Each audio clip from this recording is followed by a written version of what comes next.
As a hypnotherapist, I've spoken to people who have had physical ailments. I had somebody who had a cyst, and I worked with her. And when we were done, the cyst burst just because she refused to forgive somebody.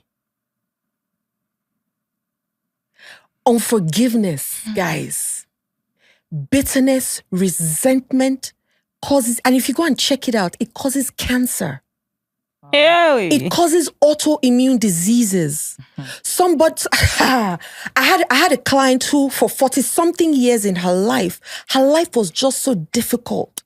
We went back into her past. She went into her mother's womb in one of the sessions. She could hear somebody tell her mother that the life of this child is going to be difficult. As how, Kwana? Yes. What did I do? So I'm telling you that it's much, children don't come empty. That's why you say sins for 7 generations. It's a learned behavior. You saw your mother do it. You saw your mother go through pain during period. So you think that that's how it's meant to be. It's a learned behavior. The day you decide, no, mom, that's your pain. It's no longer my pain. I'm rid of this. I go through my period without any pain. You find that it will start happening to you like that.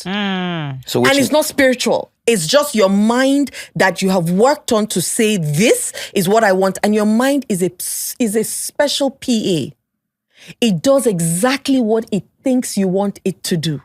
So if you say, this job is going to be heartbreaking, it's going to be stressful, I'm going to hate it, that's exactly what's going to happen. So which means what you give your energy to is what you give life to. 100%. Energy grows where energy goes.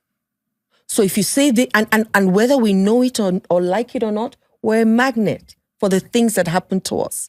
So you might not know, but half of the time you've created the life that you're living. So I always tell people, what do you really want? And if I've spoken to 100 people, 100 of them don't know. But we're masters at the things we don't want. So if I ask you now, what do you want in a man? Most women that are so, you say, I don't want a man that cheats. I don't want a man that lies. I don't want a man that eats outside. I didn't ask you what you didn't want. I said, what do you want? Half of the time, they don't know. So even if that thing was right in front of you, slapping you in the face, how will you know? So even down to our physical ailments, a lot of us create it and we don't know. And we think, that's why some people go to the doctors. The doctors will tell you, we have done all the tests. We can't. Physically, there's nothing wrong with you. Some doctors now have started to tell people, you need to go and see a therapist.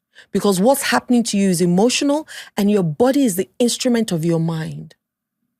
So your body does exactly what your mind tells it to do. And it's predominantly your subconscious mind. And that subconscious mind is formed between 0 and 8 years old, 85%. 0 and 8 years old. 85%.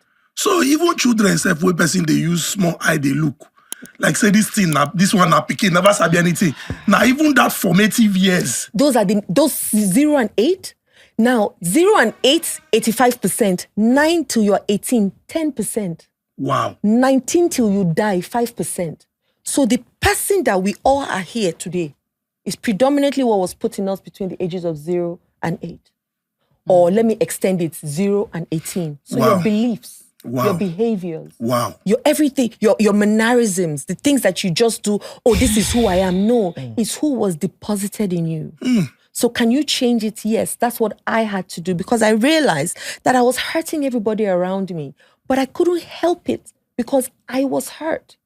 Now, it took me to sit down and really find out, why do I feel like I need people to validate me all the time? Why do I feel like I need people to love me? Why do I feel like I need people to always see me and tell me I'm doing a great job? Why am I so external? Why? And the truth is because I didn't have it as a child. And so because those needs were not met, because whether you like it or not, you will meet those needs in different ways. Are those the things that lead to depression? 100%. 100%. But depression to a large extent is the negative words that you are saying to yourself over and over again. If you speak to, have you ever seen anybody like this say, I'm depressed? Have you ever seen anybody like this? Saying, they walk into your office smiling, excited, and they say, I'm depressed. No, they're always like this. They're always down. The words that are going on in their head is, I'm not enough. It's not available to me. Those people are different, or I'm different. If you break everything that is going on in their head down, that's exactly what it is. So which means depression is not an external thing. It's an internal It's an thing. internal thing. 100%. So everybody that is claiming that they're depressed is something that, I mean, because if I have to marry it together, what you give your energy to is what you give life to. Where your energy goes is where life forms. And which means as you tell yourself, now so you be, and you're telling yourself, oh, you're not good enough, you're not this, automatically your life start becoming that, and you start getting depressed, which means you are the only one self that can get yourself out of the depression. 100%, sir. But that's only if you know that you are the only one that can get yourself out of it. And you find out even why that depression is even there in the first place. Because if you don't know it, it's like when you go to the hospital, the doctor will say, go and do tests. So what is the knowing? It's when you feel, when you, first of all, this depression we're talking about, most people who are depressed don't want to talk to people. They just want to be by themselves. They're alone. They don't want anybody to criticize them. That already, if you are attacked by every little thing, if you find yourself always angry, there's a problem. If you find yourself consistently catastrophizing, which is that you only see the bad in people and in situations, there's a problem, because there are good things that happen.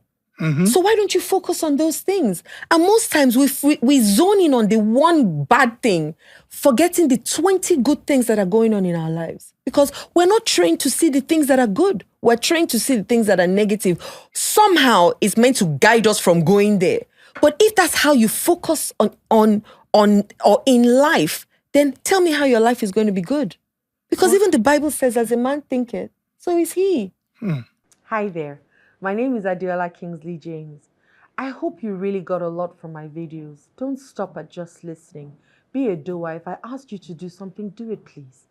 But don't also stop at that. Share me with other people.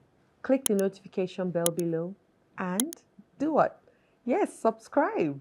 And then remind yourself every time my new videos come out so that you can watch them and you can learn from them. I really, really, really honor you. Have a wonderful day. Love and light.